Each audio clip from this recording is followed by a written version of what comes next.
It's lovely to chat to you. Thank you for taking the time.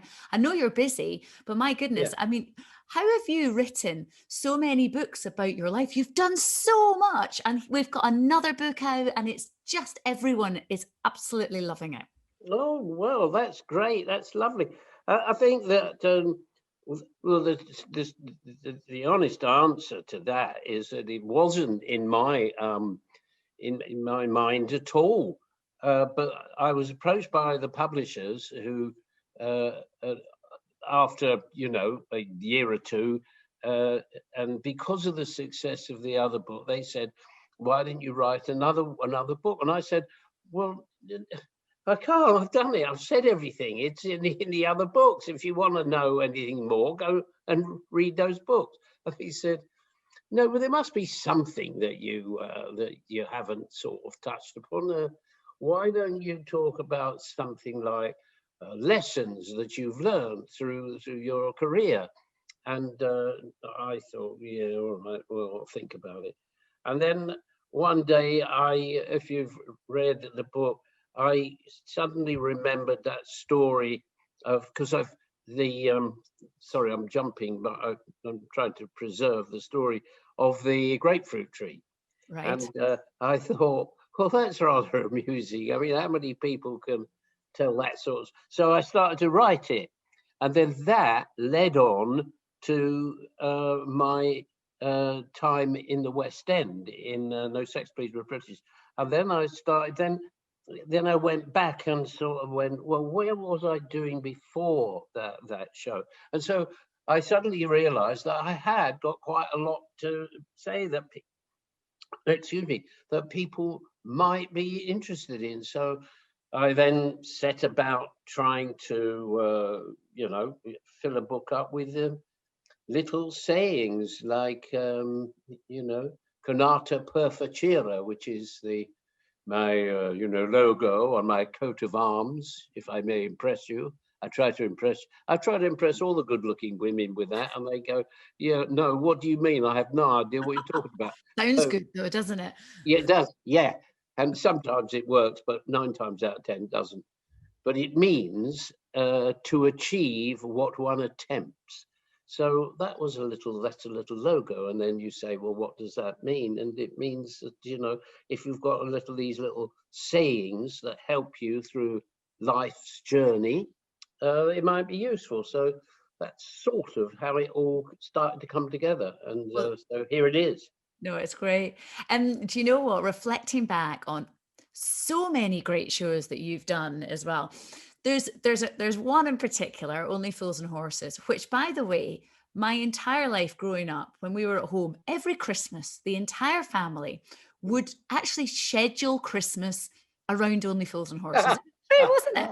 We'd all be Yeah. like, right, well, we have to have food then. But and everyone would be on the sofa. I'm talking my grandma, granddad, my uncle, my mum, my dad, my brother. We all would sit around. There was one year, I remember that year when you were like Batman and Robin and you went to Miami. That was that episode, wasn't it? When you Yeah. and I, Miami twice, yeah. that's it. What did you do on Christmas when the rest of the nation is sitting around to watch this episode of Only Fools and Horses? Did you do that in your house? Well, yes, to be honest, it was because it was such a huge success, and most of the nation was switching on. That I did. My family wanted to see it, so I sat there and watched it.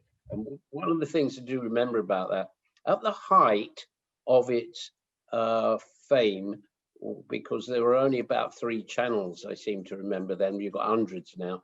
Yeah. Was that the effect was that we had one of the biggest, if not the biggest, viewing figures ever, and it's 24 million people were watching this show. And so much so that I love the story that the power stations around the country were having to juggle when they knew, because after the show, people got up and put the kettle on to make a cup of tea. And so when they knew that the Fools and Horses was on, and after when they were going to switch on all their kettles, the guys, I always imagine these guys in power stations going, stand by, Fools and Horses coming to an end, stand by. Right, turn up the power, turn up the power. So that is one that's always remained with me as an amusing moment. But that was true. It's about 24 million people. Wow. But you know, there's true because there was no pause, there was no rewind. So you'd have to, I mean, my daughter can't believe that's mind blowing to her that we couldn't just pause the television and nip out and make ourselves a cup of tea. You had to wait till the opportunity or you just miss it. Yeah, you're absolutely right. And of course, you're quite right too. My daughter's the same, that um, today, as you said, you can make the television your slave and you can make it do what you want. You're quite right. In those days, it was, well, if you want to go to the toilet, hang on until the end because there is no way that or you'll miss it. Yeah, That's it. that was good. Was also, everybody and his brother was watching it. And what a wonderful, wonderful thing, wonderful accolade that you were saying, because it did bring people, families, and everybody together. And so you can imagine all these families all over the country, all sitting there, just laughing together and enjoying us being bloody silly, really. I know. I mean, truly, truly brilliant television. And I think there's a lot of comedy nowadays, but nothing has quite had the success that Only Fools and Horses had. No, and one of the reasons is we've sold our soul to commercialism. And one of the things that I would say about that, we were very, very careful about saving our jokes and making sure that it had a beginning, a middle, and an end.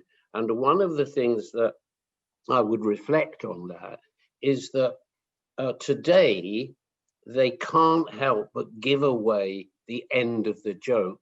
So to get you to come back after the commercial break. Whereas we took a lot of care to make sure that nobody saw the end of the joke before it happened on the show. And the one that I'm thinking of was the care that we took to hold back, to not let the public or the press or anybody know about Batman and Robin, those two, me and Nick Linder dressed as Batman and Robin, coming out of that smoke to meet the councillor who was being robbed. Well, we were so careful that the press weren't there to take photographs of it. And so we were very protective of the joke so that the audience would get the best reward. And unfortunately, today, they don't think of that. They just think, oh, we need the hook to get them back after the break. And it's sad. And the cost of it is the enjoyment of the audience. So yeah, it's very difficult to keep things quiet, especially with social media. I know I haven't got you for much longer, so I've got some very quick questions. I hope they're not too long, the answers, in terms of difficult to think, because I'm sure you're asked these regularly. Looking back, which was your favorite character that you've played so far? well, it's true. Either one was obviously Derek Trotter, because it led on to play Scullion in Porterhouse, in which I was very fortunate enough to win the BAFTA as Best Actor that year. Yeah, yeah, that's great. Okay, if you could reboot a series and bring everyone back and do more again, which one do you think would be the one that would go down well? Well, you see, it's got to be, isn't it? Fools and Horses. It's got to be, because it's still going on and playing to huge audience, new audiences. So, yeah, I'd certainly love to do that if dear old John was with us, but I don't think we could do it without him. Yeah, it's such a shame, isn't it? It would just be brilliant to see Yeah. how they all coped in the 2020s as well. Yes, you're absolutely right. With the modern technology, that you were saying about your daughter, that my daughters would say how they would cope without that thing that's stuck on their hands of 24 hours a day. Well, that's another story. But ask your questions. Okay, my final question, because I work on Smooth and we are known for our relaxing music, if you were to be able to pick a song that we could play for you, what would you want us to play? Oh, now you've asked me a bit of a question. There are one or two. I tell you who I really am fond of, because that's when I see them. I've never been to their concert, but when I see them, I've seen the film and everything. Is Queen, Ah, and what I love about Queen is not only their music, but the performance of Freddie Mercury. I mean, and of course that guitarist Brian May. Well, the man is a genius. He makes it sit up and beg. He's brilliant. So I've always had a great fondness for them. And the other one that I was thinking about was at the end in Fools and Horses. There was a song, and I can remember the title, but no, it was about when Rodney got married, and okay. it was that song "Holding Back the Years." Yes. Simply Red. Simply Red, "Holding Back the Years." Lovely, very emotional.